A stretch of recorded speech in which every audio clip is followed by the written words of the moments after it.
দর্শক, এটা হচ্ছে একটা পেঁপে গাছ। এই গাছটা গ্রামে বলে যে পুরুষ পেঁপে গাছ, পুকুরে কিন্তু ফেললে এই থাকে না? গাছটায় কোনো ফল ধরবে না। এই জন্য এই গাছটাকে কেটে ফেলা হচ্ছে। আহ, এতদিন পরিচর্যা করে যখন পেঁপে গাছটা ফল আসবে না, মনে একটু কষ্টও লাগে, আবার রাগও ধরে। কি করা যায়? এই যে দেখেন যে কয়েকটা আম সংগ্রহ করছি, কয়েকটা মরিচ সংগ্রহ, আর এই দেখতে পেয়েছেন যে কলা গাছ, একটা কলা গাছের গোড়ায় অনেকগুলো চারা হয়েছে, কিন্তু এই একটা চারাও রাখা যাবে না, কারণ মূল যে কলা গাছটা, এই কলা গাছটা তাহলে দুর্বল হয়ে যাবে। তাই কলা গাছের পাশে যে চারাগুলো রয়েছে দর্শক, এই সজনা চারাগুলোকে কাটো, কেটে দেওয়া হচ্ছে। সজনা ছিল নতুন গাছের। এখন দেখি অন্যদিকে কি আছে। এদিকে আছে আরেকটা পেঁপে গাছ, আর এদিকে আছে সজনা গাছ। আমাদের এই নতুন যে গাছের। সজনা গাছে কয়েকটা সজনা ধরছে, এবছরই নতুন ধরছে।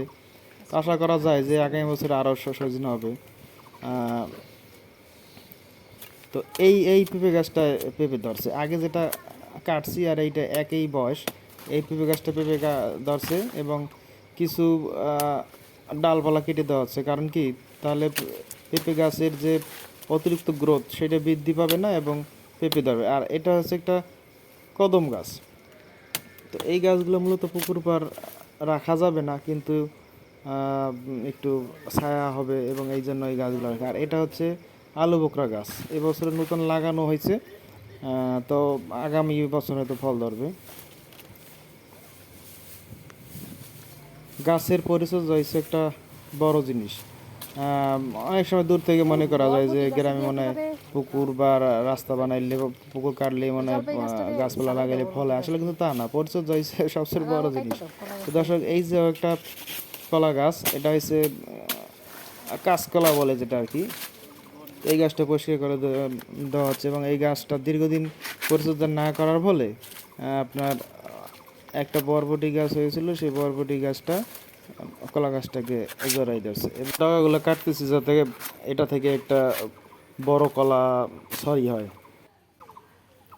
এই যে জলপাই গাছটা গোড়ার থেকে আগে বরবটি গাছের গোড়াটা কাটতে দাও। যদি নাও ছাড়াইতে পারো কাল পরশু সব শুকাই যাবে নি। মিষ্টি জলপাই গাছ।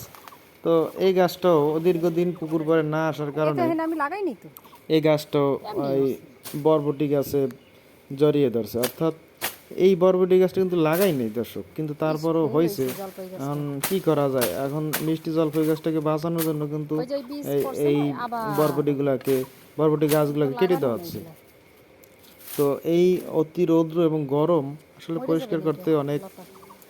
কষ্টও লাগে, আবার একদিকে ফুল হয়েছে আগা ভালোও থেকে। লাগে, কারণ একটা মিষ্টি জলপাই গাছকে আমি সুন্দরভাবে সুরক্ষা দিতে পারছি।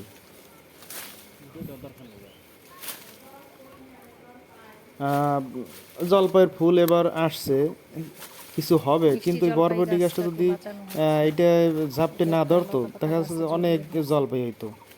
আহ, এখন আসলে গাছপালা পরিচর্যার একটা আনন্দই আলাদা।